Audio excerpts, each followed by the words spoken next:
O Senhor esteja convosco.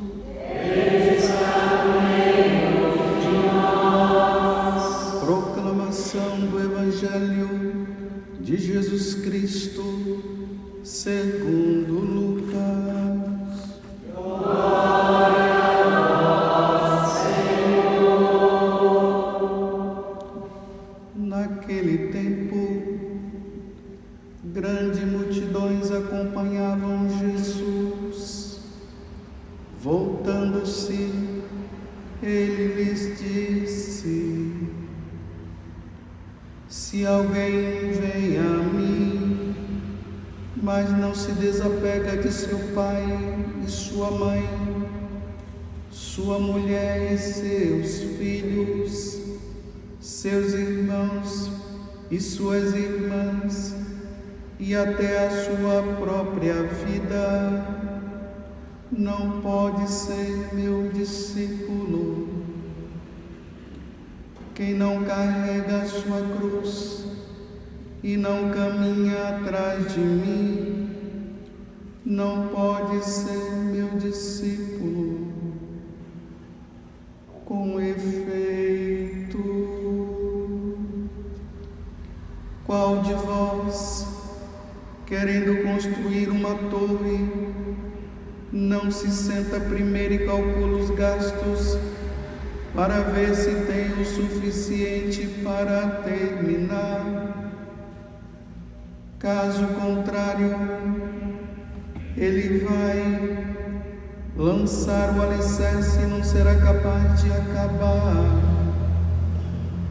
E todos os que virem isso começarão a caçoar, dizendo: este homem começou a construir e não foi capaz de acabar.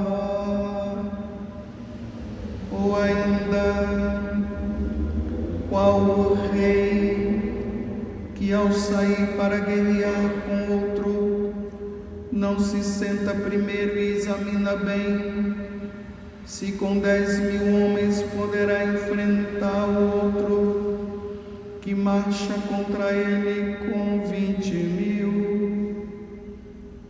Se ele vê que não pode, enquanto o outro rei ainda está longe, envia mensageiros para negociar as condições de paz.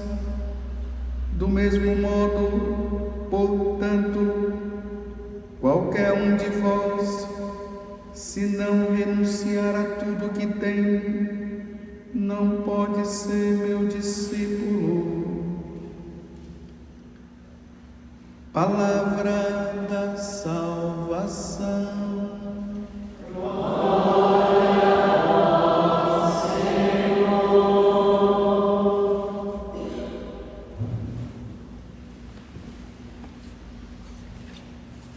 Meus irmãos e minhas irmãs, estamos nesse 23º domingo do tempo comum.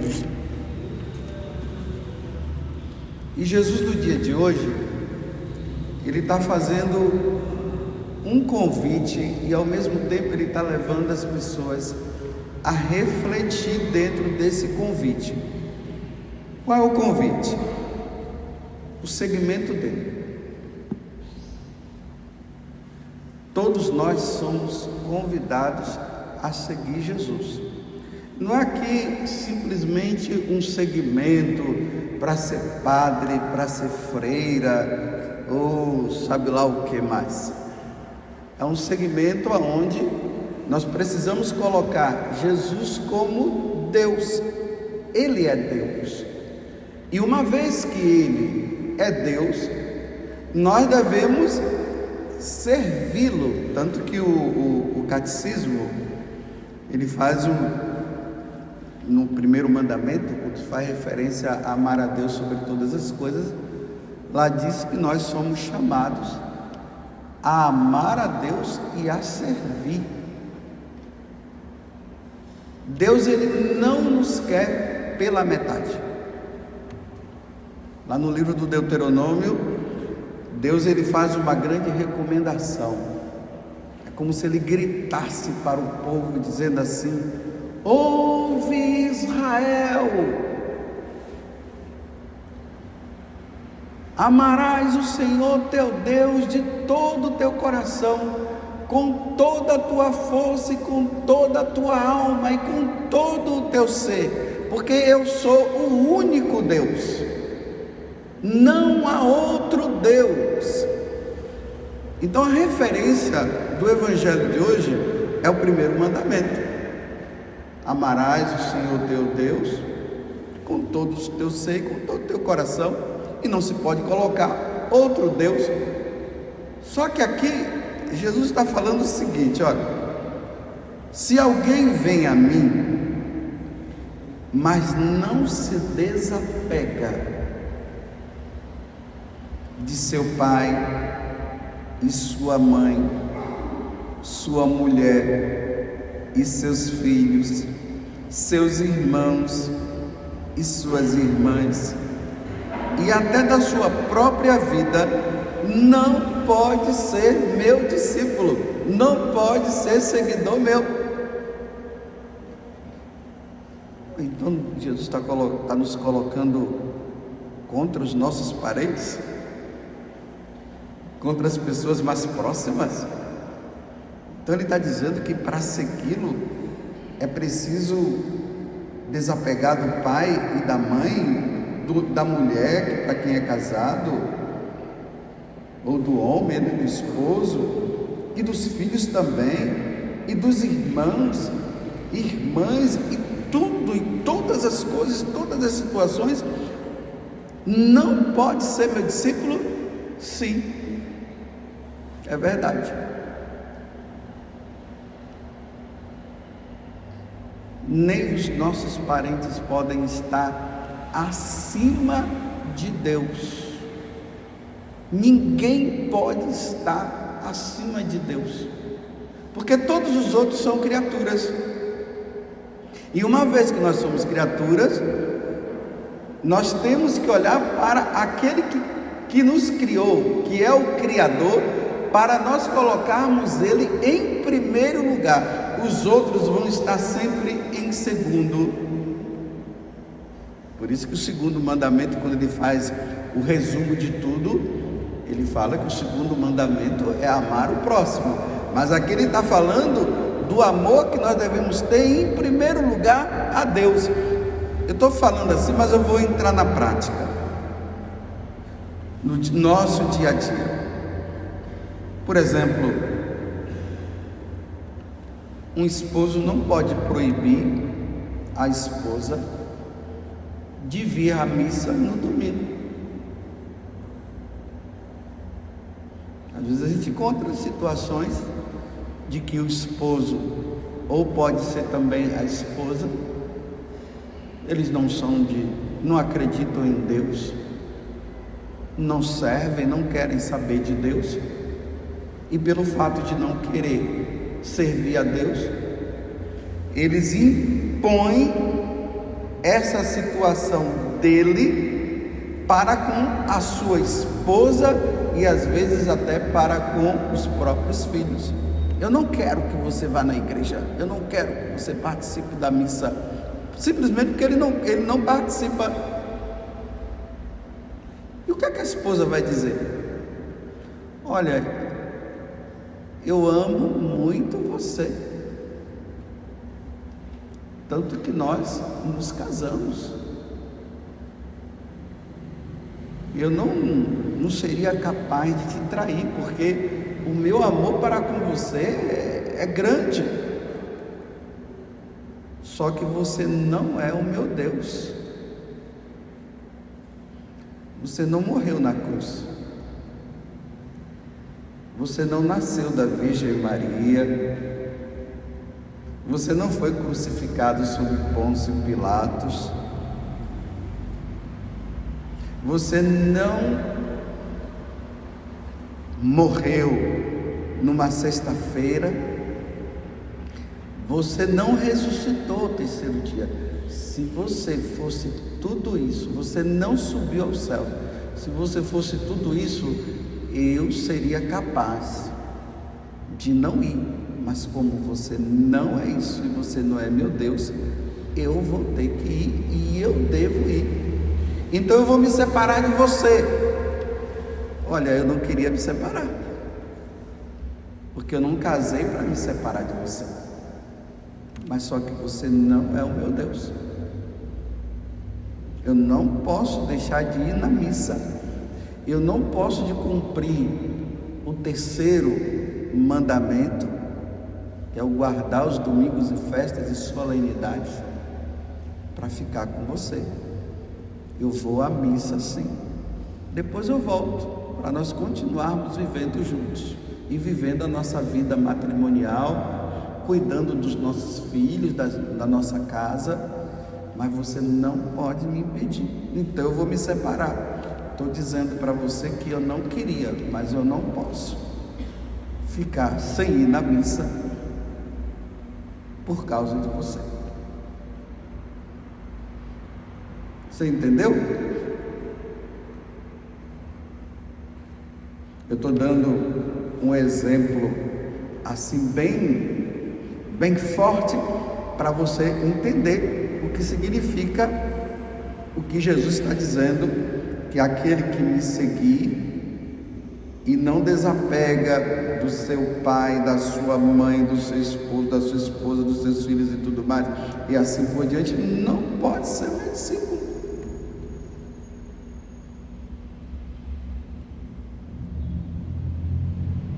Não pode.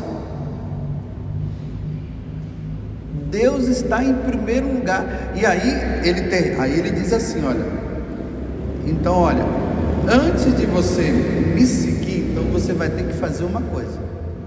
Você vai ter que calcular se é isso mesmo que você quer. Aí ele conta essas duas parábolas.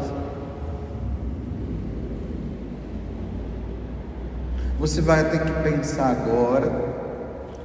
Você vai olhar, você vai refletir, vai olhar interiormente e você vai ver realmente é isso que você quer. Porque é interessante que esse evangelho, se a gente for observando, na medida que Jesus ele foi se revelando, ele foi realizando curas, milagres, as pessoas começaram a ir atrás dele. Vamos relembrar o momento da multiplicação dos pães, quando aconteceu. E aí o pessoal ficou naquela animação. Aí Jesus se despediu deles, mandou os apóstolos entrarem na barca, e os apóstolos entraram. E aí Jesus subiu para o monte, rezou, no outro dia ele desceu, aí ele entrou na barca, foi atrás dos apóstolos, caminhando sobre as águas. E aí, quando eles desceram no outro lado, mais à frente, aí o povo veio e disse assim: mas Senhor, nós estávamos atrás de ti. Aí Jesus diz assim: vocês estavam atrás de mim pelos milagres que eu fiz, né? Mas vocês de agora em diante, vocês vão ter que lutar pela comida que não perece, que eu hei de dar, que é Ele mesmo. Eu sou o pão vivo descido do céu. Então, mais uma vez, aí ele está colocando: vocês estão me procurando apenas pelas coisas que eu tenho feito. Então agora eu quero dizer uma coisa: se alguém vem a mim, mas não se desapega do seu pai, sua mãe, sua mulher e seus filhos, seus irmãos e suas irmãs, e até da sua própria vida, não pode ser meu discípulo. Por exemplo, eu como sacerdote, o padre Rivelino, que é padre aqui, nós deixamos nossa família. A paróquia aqui, para o padre Rivelino, que é pároco aqui na São Sebastião, vocês estão em primeiro lugar no serviço a Deus que ele tem. A família dele está em segundo plano.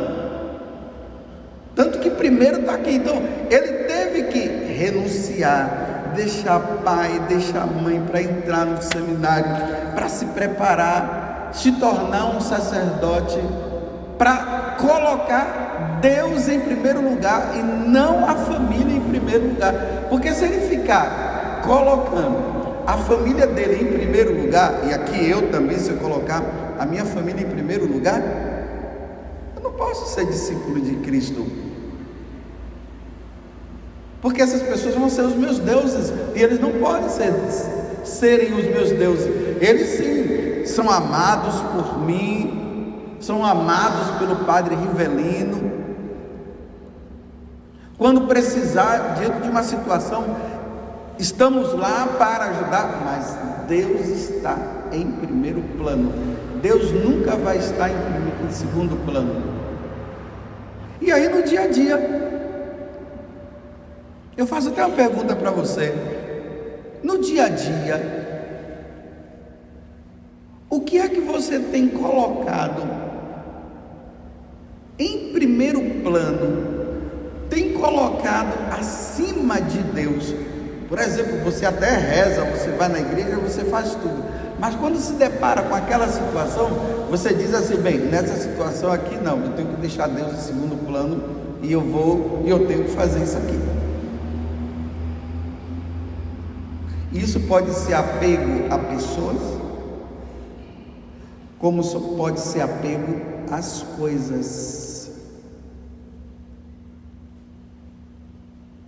Por isso que no final ele diz assim: do mesmo modo, portanto, qualquer um de vós, se não renunciar a tudo o que tem, não pode ser meu discípulo. Esses dias nós vimos o jovem rico, que chega diante de Jesus e pergunta para ele assim: Senhor, o que eu devo fazer para ganhar a vida eterna? O que eu devo fazer para ganhar o céu, para entrar no céu? Aí Jesus diz assim: pratica os mandamentos. Ele disse: quais? Aí Jesus começou a elencar, do primeiro até o último. Aí ele disse assim: ok, que bom, pratico todos esses. Tem mais alguma coisa? Aí Jesus disse para ele: sim, tem. Olha, pega todo o dinheiro, toda a riqueza que você tem, dá para os pobres. E os bens que você tem, vende tudo. E agora me siga. Aí ele desanimou. Meu dinheiro, minha riqueza, deixar tudo para te seguir? Isso aqui não. E ele foi embora. Jesus conta uma outra parábola do tesouro. O cara encontra um tesouro num campo, e aí o que é que ele faz? Ele vai em casa, porque o tesouro é muito importante.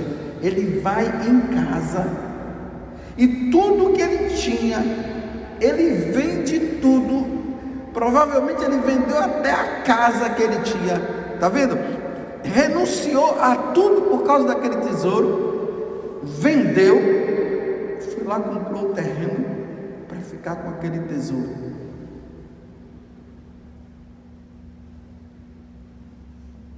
Ele tinha, se ele não vendesse os bens que ele tinha por causa daquele tesouro, ele não ia conseguir comprar aquele terreno e ele não ia obter o tesouro que estava lá. Então ele foi lá e renunciou tudo que ele tinha, vendeu tudo por causa do tesouro. O que é que Jesus está dizendo? Ele é o tesouro.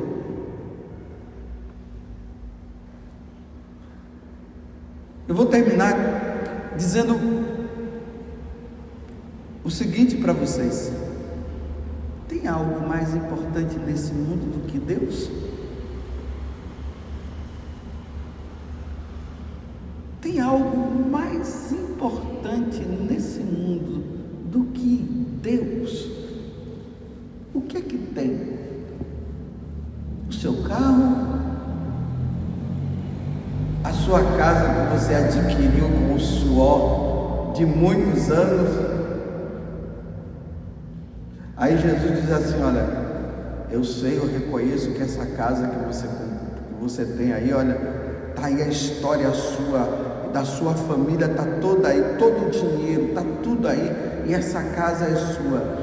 Mas hoje eu queria pedir que você deixasse essa casa para você ficar só comigo. Você teria coragem de fazer isso?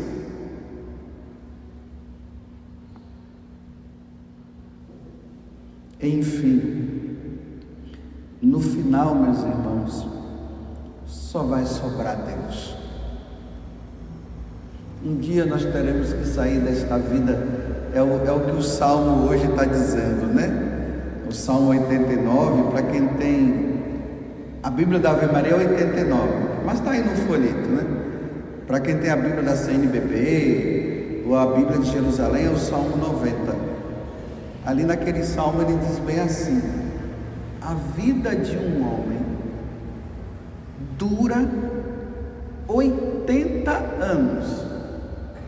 Mas hoje nós podemos dizer, não, a qualidade de vida aumentou. Já tem gente que já chega a 90, 96 e até 100. Tudo bem, não tem problema. 80, 90, 100, vai acabar do mesmo jeito. Aí voltemos ao que o Salmo está dizendo. A vida de um homem dura 90 anos, 80 anos, 70 anos. Alguns que são os mais fortes chegam a 80. Aí ele diz assim: mas a vida nesse mundo, ela é cheia de sofrimentos. Para dizer assim, neste mundo a vida é constituída de sofrimento. Tem alguém aqui nessa igreja que não sofreu? Tem alguém? Sofrimento e tribulações, ele diz. Aí ele diz, então, se a minha vida, ela pode durar 70, os mais fortes podem chegar a 80, aí ele diz, então, Senhor, ensina-me a contar os meus dias. Então que esses dias que eu estou levando aqui, que são poucos, imagina, vamos supor que teve uma mulher que morreu com 120 anos, o que é 120 anos para a eternidade? Nada. Então que esses dias que o Senhor me deu, esse tempo, eu fiz 56 anos nesse ano, às vezes eu brinco, só me resta 14 a chegar a 70, só tem 14, eu estou em contagem regressiva. Então, nessa contagem regressiva, o que é que eu vou fazer? Ou eu coloco a minha vida toda inteira na mão de Deus, ou eu não coloco, ou eu aproveito esta vida, que são esses 14 anos que me restam, sem Deus, ou eu aproveito com Deus. Aí é que ele vai dizer, ensina-me a contar os meus dias. Eu desde que eu fiz 50 anos, eu estou contando. Eu me recordo que eu estava lá no banheiro tomando banho, e aí eu disse, nossa, eu estou com 50 anos. Aí eu me lembrei do Salmo. Eu disse, então só falta 20. Então o que é que eu vou fazer da minha vida? Só resta 20. Agora, já são 14. E o tempo está passando. Não, Padre José Augusto, mas o senhor é padre. A sua vida é dedicada inteiramente a Deus. Será? É verdade?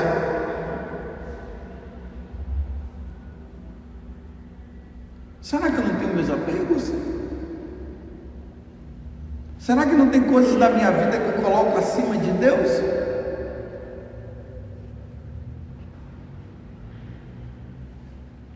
Deus eu vou usar essa expressão para vocês entenderem. Deus é guloso.